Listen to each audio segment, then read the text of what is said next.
They made sure they checked in on their mom every day. But Hibbert was always by the bedside. So much I thought she worked at the hospital. She made sure they knew how much she loved them, and also they reciprocated by making sure she knew how much they loved her. She never gave up. She fought to the very end. True clear style. She made peace with herself, and she made peace with God. I'm not asking you. I'm sure I had one of the final conversations with her via technology, so I know. Our beloved sister was called home on February 19, 2023. Less than, I would think, about a minute after her daughter Hibbert left her side. In life, there are no coincidences. You just got to put things in order. It's up to you to find them and recognize them. So let me see if I can help you with some. At some point, you have to realize how much everything is connected to everything else. This is evident on Claire's passing because, on observing, we recognize that her birth mother passed away on the 19th of February, 2020. It just so happens that her stepmother, which is my mother, her birthday is on the 19th of February. And she was celebrating her birthday at that time. Of course, we didn't tell her. She had to wait another 3 days before she found out. And she was solemn, but she was upbeat and said to tell everyone, hold strong.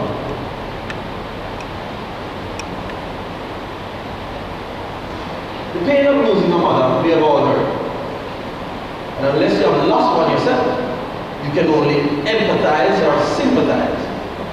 So when somebody comes to you and says, I know what you feel, the question is, have you lost one? When they don't come back and tell you, well, I don't know what you feel. I can only empathize or sympathize with you. So for those who have lost, to include myself, those who have lost their mother, their sister, their grandmother, their great-grandmother, their aunt, their cousin, their friend, their companion, their associate, it is gut-wrenching. And when you hear, see, smell, touch certain things, you're going to have memories. Because rosemary is an emblem of remembrance.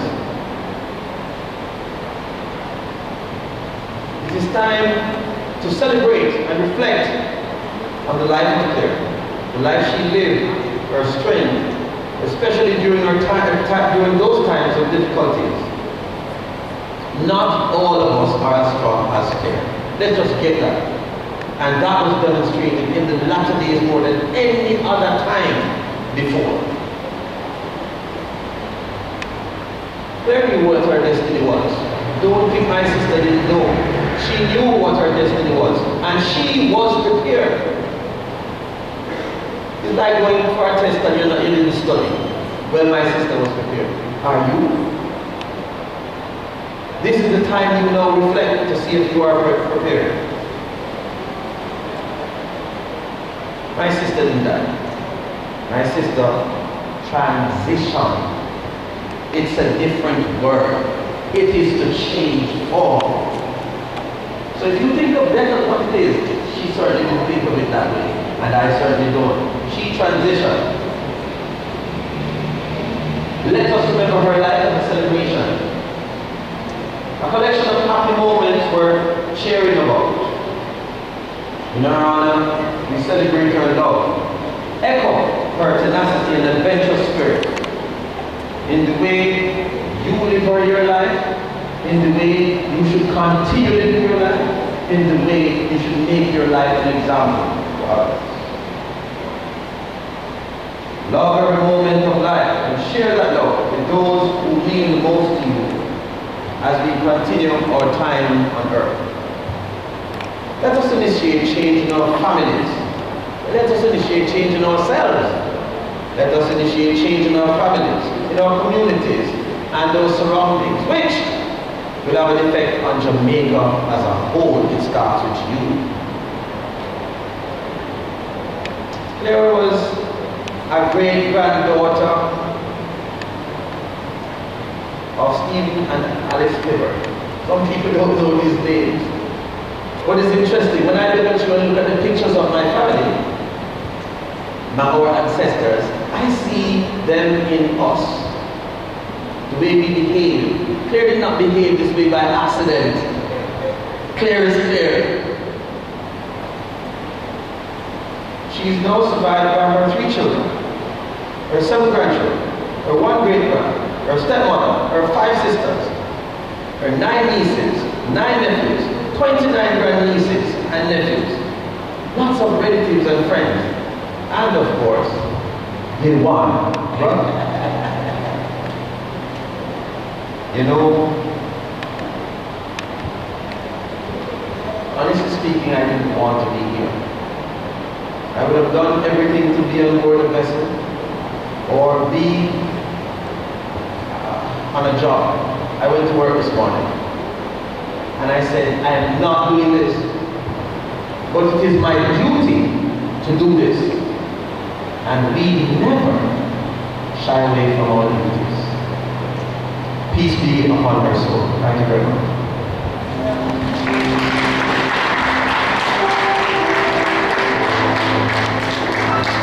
We thank you very much, sir.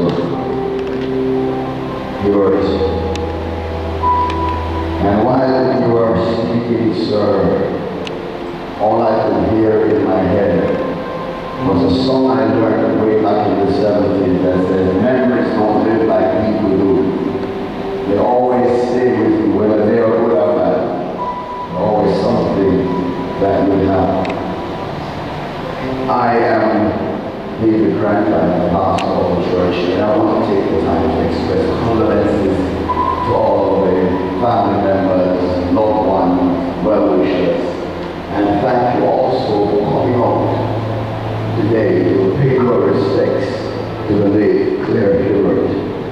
I'm looking at the photographs and I say, I know this lady's face. I know her face. But when I understand that she went to Coburn Garden, not Cockburn Garden, so that's Coburn Garden, not Cockburn Pen. Better yet, Seabright Gardens. I used to live in that community some years ago, so I say, now I can understand why the face was familiar to me. Today I want to share with us short concerning the fact that there is life after death. There is life after death. And I'm not speaking necessarily of eternal life. In other words, when we die, where we go. But I'm speaking about the fact that Claire is no longer with us. Paul said that she had made it right with her God. None of us here has the right to judge where she's at, because the Bible says a moment with Jesus, a pardon received. The thief, while he was on the cross, says, remember me when thou goest into thy kingdom. And the response of the Savior at the time was to him, today you shall be with me in paradise. The writer of the narrative that is found in the book of Ecclesiastes chapter 3 says that to everything there is a season and a time to every purpose on the heaven. A time to be born and a time to die. A time to plant and a time to pluck up that which is planted. A time to kill and a time to heal. A time to break down and a time to build up. A time to weep and a time to laugh. A time to mourn and a time to dance. A time to cast away stones and a time to gather stones together. A time to embrace and a time to refrain from embracing. A time to get and a time to lose. A time to keep and a time to cast away. A time to rent and a time to sow. A time to keep silent and a time to speak. A time to love and a time A time of war and a time of peace. I want to just spend a few minutes just to talk with you, especially the family members. Especially also the more so the males in the family. Because what I found from my studies is that as men, we have been cultured not to cry. True. We have been cultured not to cry. And for those of us who grew up in the inner city, we can remember our mothers beating us with probably a piece of wood or electric wire and then ask you where you're about from. And you dare not turn to her and say, because you are eating. And then the moment or the day comes when you decide to man up and not ball, then she said, wait, a man has one for me? A man has one for me inside the wife? Excuse us, ladies, we sound confused at times. It's something to believe. But I want to share with us that you are now in a season of your life, a season called a time of grief, a time to mourn.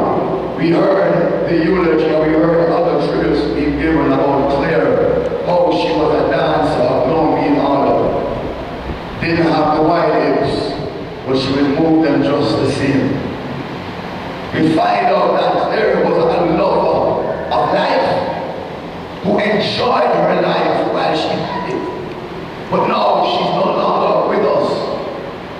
And he's saying, preacher, so why are you saying to me now there's life after death? Because I'm looking at a group of persons who are yet alive.